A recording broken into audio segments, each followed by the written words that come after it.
আপনি কি কখনো ভেবেছেন পৃথিবীর কোথাও এমন এক রহস্যময় জাতি লুকিয়ে আছে যারা একদিন হঠাৎ বের হয়ে পুরো মানবজাতিকে কাঁপিয়ে দিতে পারে?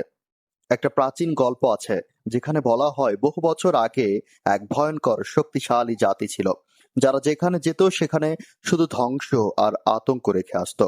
মানুষ তাদের থেকে বাঁচার কোনো উপায় খুঁজে পাচ্ছিল না। অবশ্যই পুরো ভিডিও দেখার পূর্বে আমাদের সাবস্ক্রাইব করে রাখবেন। আমরা সবসময় ইসলামিক সত্য ঘটনা আপনাদের সামনে তুলে ধরার চেষ্টা করে থাকি। আর এখানেই শুরু হয় সেই ভয়ঙ্কর গল্পের আসল অধ্যায়।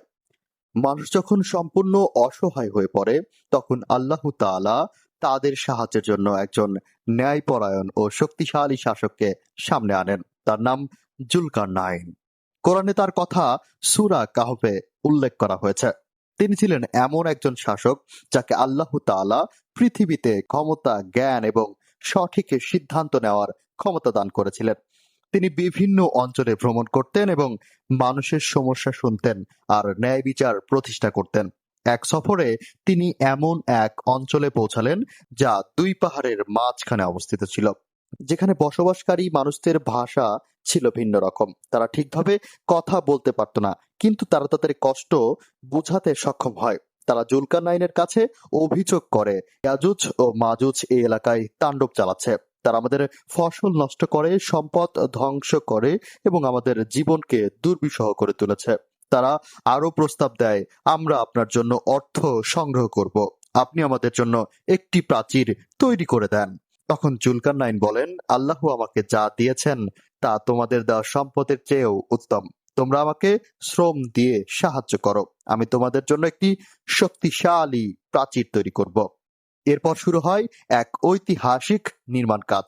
দুই পাহাড়ের মাঝখানে ফাঁকা জায়গা বন্ধ করার জন্য বড় বড় লোহার টুকরা আনা হয় এবং স্তরে স্তরে সাজানো হয়। তারপর সেই লোহাকে আগুনে উত্তপ্ত করা হয় যতক্ষণ না আগুনের মতো লাল হয়ে যায়। এরপর তার উপর গলিত তামা ঢেলে দেওয়া হয়, ফলে এটি এক শক্তিশালী ও মসৃণ দেয়ালে পরিণত হয়। কোরআনের বর্ণনা অনুযায়ী এই দেয়াল এতটাই মজবুত ছিল যে ইয়াজুজ ও মাজুজ তা অতিক্রম করতে পারেনি, এমনকি এতে কোনো ছিদ্র করতেও সক্ষম হয়নি। এভাবেই আল্লাহর ইচ্ছায় এই ভয়ঙ্কর জাতিকে একটি সীমার মধ্যে আটকে রাখা হয়। কিন্তু গল্প এখনো শেষ হয়নি, বরং এখান থেকেই শুরু হয় সবচেয়ে বড় রহস্য। ইসলামিক বর্ণনা অনুযায়ী তারা প্রতিদিন এই দেয়াল খুঁড়ে খুঁড়ে প্রায় ভেঙে ফেলে, কিন্তু দিনের শেষে তারা বলে, আগামীকাল এসে আমরা এটি সম্পূর্ণ ভেঙে ফেলবো। কিন্তু তারা ইনশাআল্লাহ বলে না। ফলে পরের দিন এসে দেখে দেয়ালটি আবার আগের মতোই শক্ত হয়ে গেছে। এরপর এক সময় আসবে যখন তারা বলবে, আগামীকাল আমরা ইনশাআল্লাহ এটি ভেঙে ফেলবো। আর আল্লাহর ইচ্ছাই সেদিন দেয়াল আর আগের মতো থাকবে না। অবশেষে সেটি ভেঙে পড়বে আর তারপর শুরু হবে এক ভয়ঙ্কর অধ্যায়। ইয়াজুজ ও মাজুজ পৃথিবীতে ছড়িয়ে পড়বে, অগণিত সংখ্যায় ঢেউয়ের মতো চারদিকে নেমে আসবে। তারা যেখানে যাবে সেখানে ধ্বংস, বিশৃঙ্খলা আর আতঙ্ক ছড়িয়ে দেবে।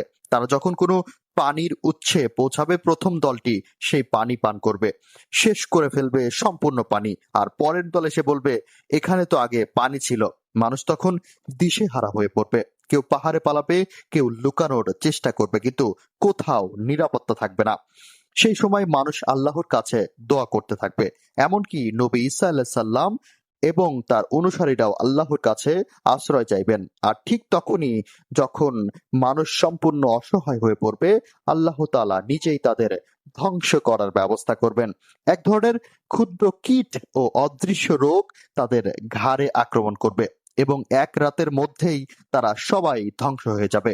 এরপর তাদের মৃতদেহে পৃথিবী ভরে যাবে, দুর্গন্ধ ছড়িয়ে পড়বে চারদিকে। তখন আল্লাহ তাআলা বিশেষ পাখি পাঠাবেন যারা তাদের দেহগুলোকে সরিয়ে নেবে। এরপর বৃষ্টি নামবে। সেই বৃষ্টি পুরো পৃথিবীকে ধুয়ে